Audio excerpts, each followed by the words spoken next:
Hi again, everybody. This video is sponsored by contribution from Anonymous, and here's her story. Dear Ollie, after watching the video, the only one trying to use you is the narcissist. It reminded me of my mother dressing my sister in the same clothes. It caused my sister a lot of problems with identity. She became a tomboy and is now a lesbian, and I always want to look different to everyone. Our mother also spent a lot of time in bed. We also had to look after ourselves before and after school. We were left alone until our mother returned from work. My sister was really badly behaved and got into a lot of trouble. At junior high school, the teachers were concerned that I was above my years in intellect and ability. I was considered a math genius, and my other work was that of an adult. I remember being asked to write down my favorite meal. I chose a starter, main and sweet, and I also chose a wine. I mentioned before that my handwriting was cursive and in ink. They made me write stick and ball in pencil so that I was the same as the rest of the kids in the class. My mother also wanted to only spend time with us children, with her naked in bed. She was lonely and between men. When she had a man, she showed us no attention at all, and there were books on sexual positions and condoms next to her bed. My mother blames my sister and I for her not marrying the man of her dreams. She said she was ashamed of our behavior and feared that we would put him off. Most guys don't want to marry a whore.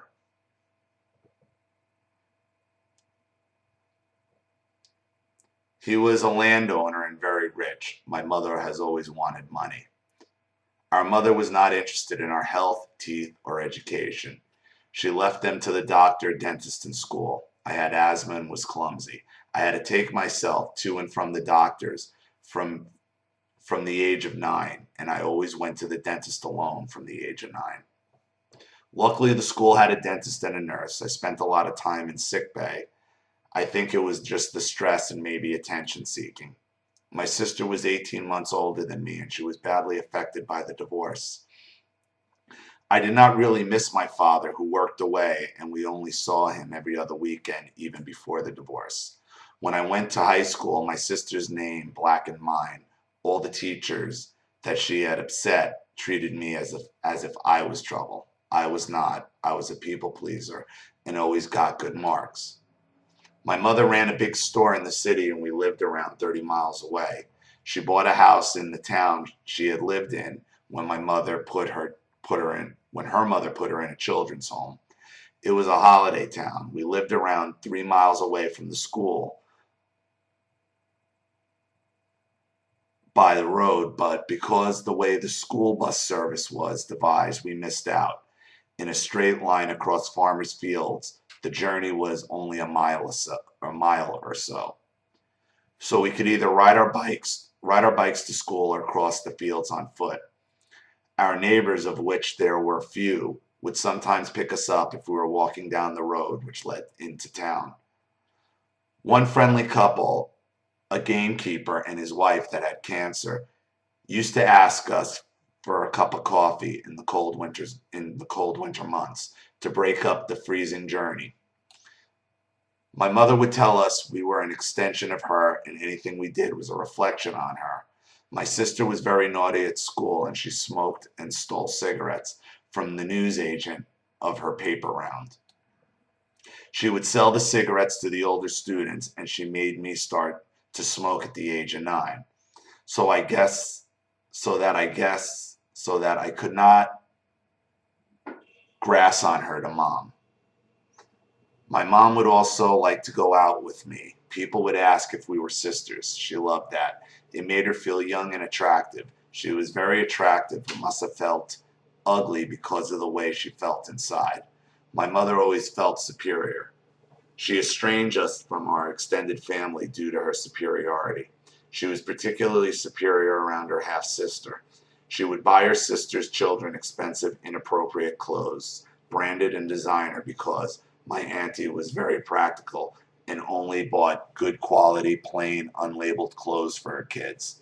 When my mom dumped us on her sister for the summer holidays, she would take us to the cheap store and buy us a pair of shorts and a t-shirt each, and we would only open our suitcases for underwear.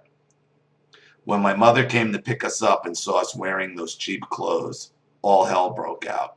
She shouted about how much the silly, pretty clothes she had sent us had cost her. She said we had been made to look poor. After that, we barely got clothes unless they were for school. At the age of 11, my sister and I both had jobs and would buy our own clothes. At Christmas or birthday, she would give us money and we would buy more expensive items like shoes or jackets.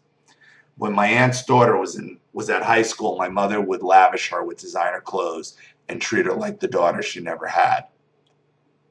But she does have daughters. That's the thing. My mother would always speak louder than everyone else in the room, especially in restaurants. She would be rude to the staff if they made a mistake. She would talk and boast as if everyone in the room was listening, ordering the most expensive wine and showing off. I always had to have immaculate table manners. It was a nightmare. I should have enjoyed those times out with my mother, but instead I was left embarrassed. I am sure she would just I am sure she was just on the pole seeking a rich man in an expensive restaurant. Anyway, Ollie, I just thought it would give the author of that video comfort in knowing that she is not alone. The narcissist mother is sick, calculated, and determined to feel superior. Warm regards, Anonymous. Well, thank you for the add-on to that story. Your mother's just a money obsessed whore. You know, that's all that can be said. But thank you for sharing so people can hear it and know they're not alone. You know, it's no wonder your sister turned out to be a lesbian sleeping with your naked mother in the room. I mean, come on. I mean, no wonder your sister's so angry or was so angry. That's what they do, and then they blame everyone else and they treat other people's kids like gold and treat you like shit. And then blame you for their lot in life. Well, the thing the narcissistic mother doesn't understand is nobody wants to marry a whore. Thank you to everybody watching. Please leave any opinions or advice in the comments section below. And again, if you want your story read on the channel, you have a narcissist you'd like to expose or a topic you'd like me to cover, you know what to do with my email and the PayPal link in the description box. I'll have the video right back to you. This is Ollie Matthews. Thanks for watching. See you all again soon. Bye.